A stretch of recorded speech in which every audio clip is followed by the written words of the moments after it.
안녕하세요. 사회교사 이동호입니다. 자, 이번 시간 여러분들과 함께 정치 권력과 민주주의 그 두 번째 시간을 열도록 하겠습니다. 자, 정치 권력 간단히 복습하고 가보도록 합시다. 자, 우리 이 정치 권력이라는 말 배울 때 권력이라는 말부터 우리가 먼저 개념 정의를 했어요. 상대방의 의지나 동의와 무관하게 상대방을 강제하는 영향력, 이것을 권력이라고 했고요. 앞에 정치자가 붙게 되면 국가와 같은 정치 공동체를 지배하기 위해 행사되는 권력이다 라고 해서 정치 권력을 또 구분을 해봤습니다. 자, 그럼 정당한 이제 정치 권력이란 어떤 것인가에 대해서 저번에 배웠는데 그 정치 권력의 특성을 크게 우리가 세 가지로 구분을 했었어요. 일단 지배와 복종의 관계다 라고 얘기를 했죠. 기억하시나요? 자, 상대의 의사에 무관하게끔 이렇게 지배와 복종의 관계가 성립된다고 했고요. 두 번째, 계약적 상호작용을 하고 있다라고 했습니다. 자, 이 계약적 상호작용이란 어떤 것이냐? 국민의 자발적 동의와 합의를 바탕으로 계약을 한 행위, 요거를 이제 계약적 상호작용이라고 표현을 했습니다. 그리고 이제 법의 바탕을 뒀기 때문에 공권력으로서의 특징도 갖는다고 얘기를 했죠. 자, 그럼 이번 시간은 바로 요 두 번째 계약적 상호작용에 대해서 조금 더 자세히 알아보는 시간을 갖도록 할 거예요. 자, 근대적인 시기, 근대 시민혁명의 분위기가 이제 형성이 되면서 등장을 했던 사회계약설에 대해서 알아볼 텐데요. 여러분들 아마 3학년 때 지금 세계사 시간에 아마 다 배우셨을 건데 그 사회계약설 혹시 다 잊어버리실 수도 있으니 다시 한번 표를 가지고 선생님이 설명을 해드리도록 하겠습니다. 자, 여러분들 일단 그 사회계약설을 먼저 알기 위해서는 그게 어떻게 해서 등장을 하게 되었는지를 조금 다시 살펴볼 필요가 있겠죠. 자, 근대 시민 혁명의 분위기가 지금 막 무르익고 있는 이런 시기입니다. 자, 그때 어떤 사상이 등장을 했냐면, 자, 국가가 성립한 시기를 기준으로 봤을 때 우리 역사를 국가 성립 이전의 시기를 요거를 자연 상태라고 얘기를 했고, 그리고 국가가 성립된 이후의 상태를 이제 뭐 국가 상태다라고 얘기를 하기도 하고요. 이 국가라는 말을 뭐 다른 말로 바꿔서 아까 우리가 얘기했던 계약 상태라고 보기도 한답니다. 자, 그래서 이 국가가 성립되기 이전과 이후로 나눠졌는데 이 국가 성립 이전에 가지고 있었던 거는 자연 상태였기 때문에 인간은 누구나 다 자연권이 있었던 겁니다.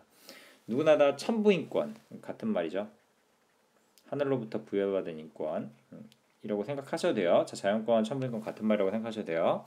그래서 자연권과 천부인권을 가지고 있는데 근데 이게 좀 제대로 보호가 안 되다 보니 그래서 이제 국가를 만들게 되었고 이런 국가 상태에서는 실정법에 의해 가지고 우리들의 권리를 보장받고 있기 때문에 뭐 실정권이 있고 그리고 실정법, 국가의 존재를 전제로 한 실정법이 있게 되면서 국가 계약 상태에 있게 된 것이다. 그래서 이제 사회 계약론이라고 하는 게 등장을 하게 됐는데, 그래서 이 실정권에서 나타난 얘기처럼 법에 의해 가지고 그 권력이 주어지는 거지, 그냥 아무렇게나 주어지는 게 아니다라고 하는 게 이게 사회 계약설이었습니다.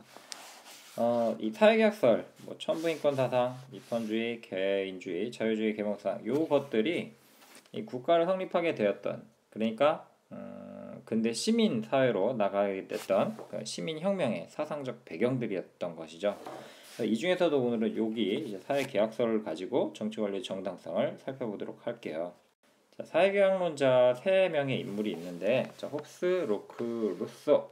자, 이 세 사람의 인물을 좀 탐구를 해보도록 하겠습니다. 홉스, 로크 둘 다 이제 영국 사람이고요. 루소, 장작 루소, 좀 프랑스 필이 나시나요? 자, 이 두 사람은 이렇게 태어났습니다. 둘 다 혁명기에 태어난 거예요. 한 사람은 청교도혁명, 그 다음에 명예혁명에서 청교도혁명과 명예혁명을 영국혁명이라 그러잖아요. 자, 홉스가 태어났던 시대는 그랬다 그래요. 어떻게 됐냐면 굉장히 혼란스러웠대요. 이 혁명 시기다 보니까 심지어 얘가 홉스가 태어날 때는 뭐 대포 소리 듣고 태어났다라고 하는 썰이 있을 정도로 좀 혼란한 시기에 태어나게 됩니다. 자, 그래서 이 사람은 이렇게 본 거예요. 지금 전쟁 시기에 태어난 거잖아요. 굉장히 좀 복잡한 시기에. 자, 그래서 사람들끼리 서로 싸우는 걸 보고 사람은 굉장히 악한 존재야.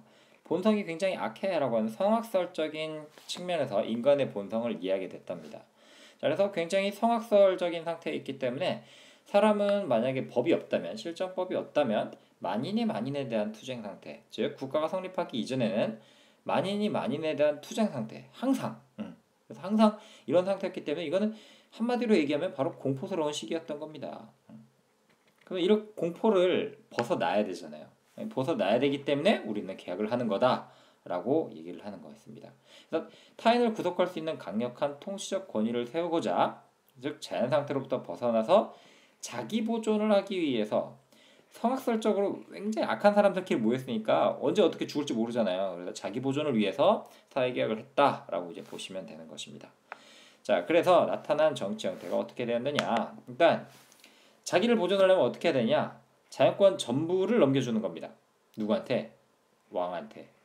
그래서 절대적으로 복종하고 그를 따르는 이제 양도, 복종의 계약을 맺게 됐던 거죠.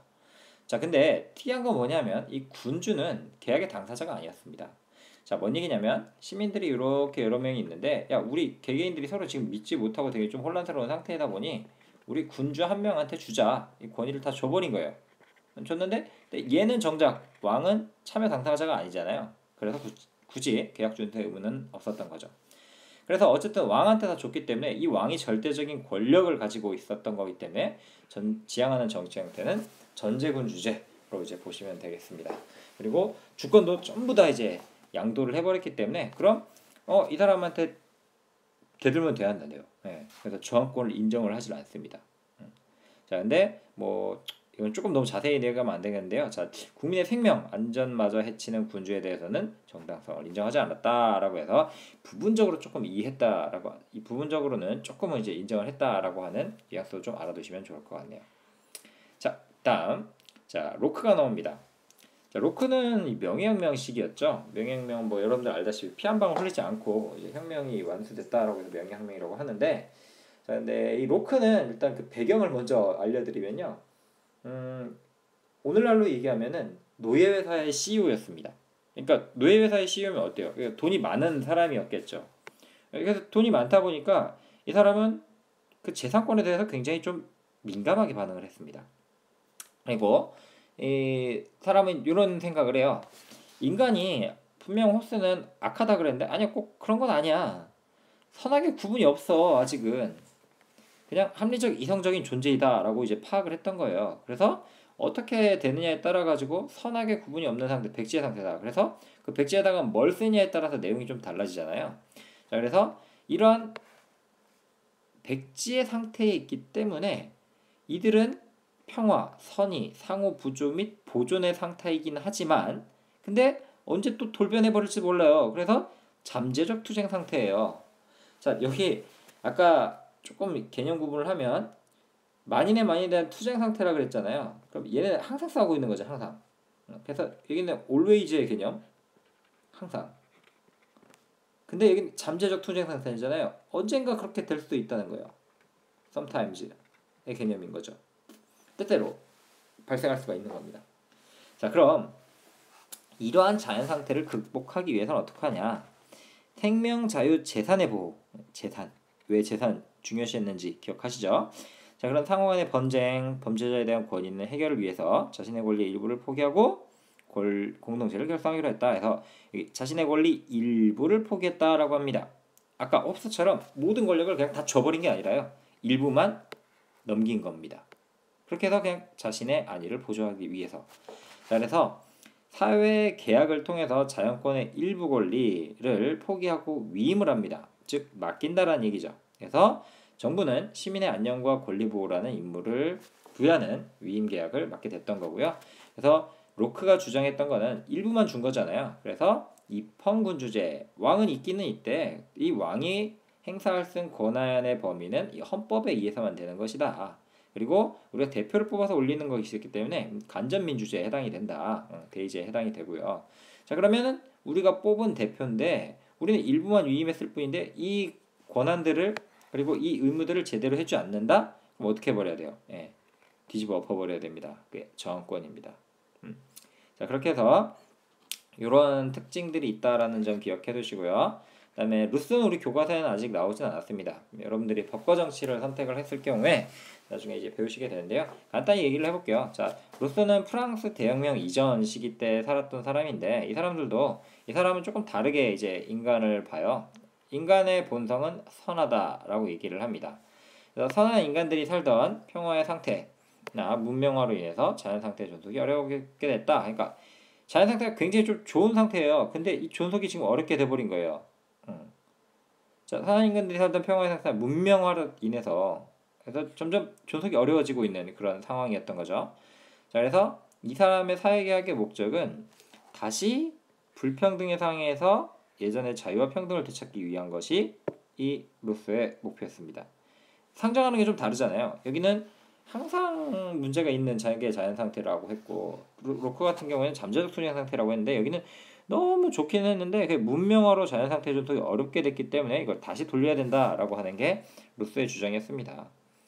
그럼 루소 같은 경우는 어땠을까요? 누구나 다 그런 이성을 가지고 있다라고 했기 때문에 대표 인정하지 않습니다. 그냥 대리만 인정을 합니다. 그러니까 대표는 우리들의 권한을 위임을 받아가지고 하는 거기 때문에 조금 의견이 다를 수도 있지만 대리는 그냥 우리의 뜻대로만 해야 되는 거예요. 그래서 직접 민주주의를 이 사람은 추구를 하게 되죠. 내가 직접 하겠다. 그리고 저항권은 아예 그냥 성립 자체가 되지를 않아요. 왜냐? 대표가 있어요, 없어요? 없기 때문에 그래서 아예 성립이 안 된다라고 하는 얘기 기억을 좀 해두시고요. 나머지 부분들 여러분들 좀 읽어보시면 이해가 되실 거예요. 근데 조금 이제 구분을 해주자면 자 일단 홉스 같은 경우에는 아예 권력을 다 이 왕한테 줬기 때문에 전부 양도했다라고 해서 전부 양도설이라고 그러고요. 로크 같은 경우에는 일부만 위임했다, 일부 뭐 믿고 맡겼다라고 해서 신탁이라고 하기도 하는데요. 일부 위임설이고, 그다음에 얘네는 저기 위임을 했나요, 안 했나요? 아니면 양도를 했나요, 안 했나요? 아예 하지를 않았죠.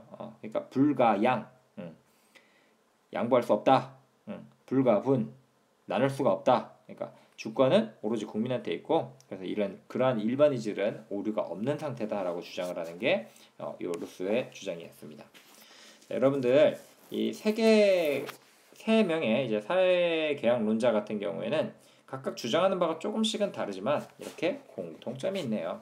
어찌됐건 간에 자연 상태가 불안하잖아요. 그래서 그걸 극복하기 위해서 사회 구성원이 국가의 지배를 인정하는 계약을 맺는 거, 그거를 사회개혁설이라고 한다라고 얘기를 했습니다. 다음 시민의 자발적 동의에 의한 것이에요. 자발적 동의에 의한 계약이기 때문에 국가 권력이 성립을 한 거고요. 그리고 자발적 동의에 의해서 했기 때문에 국가 권력의 제한론적 성격이 있습니다. 국민의 기본권을 결국 침해하면 안 된다는 거죠. 그리고 자연권, 천부인권을 당연히 인정을 했고요. 그리고 이성을 중시를 했고 개인주의, 그리고 국가는 목적이 아닌 수단이다라는 점으로 국가를 접근했습니다. 자, 이러한 자연권, 이성, 개인주의 등등이 있었기 때문에 계약을 통해서 이러한 것들을 다 보호하고 싶었던 것이겠죠. 자, 근데 좀 한계가 있죠. 자, 그 자연 상태라고 하는 게 사실 뭐 국가 성립 이전에 이런 상태였다라고 하는 그냥 하나의 그냥 가정이었던 겁니다. 그래서 실증하기는 사실 좀 곤란합니다. 자, 어찌됐건 이렇게 사회개혁론을 통해 가지고 이 근대 시민혁명의 사상적 배토를 제공을 했고요. 그래서 절대주의 시대 군주가 권력을 자의적으로 행사했던 인치가 됐던 것에 반대하면서 기본권 확보를 위해서 상당한 투쟁을 하게 되는 그 계기가 되었다고 보시면 되겠습니다. 자, 지금까지 사회개혁론에 대해서 배웠고 다음 시간에는 입법부와 행정부의 관계, 그러니까 입법부, 행정부, 사법부 각각의 정치기관들이, 권력기관들이 어떻게 운영이 되는지 이런 것들을 알아보도록 하겠습니다. 자, 다음 시간에 뵐게요.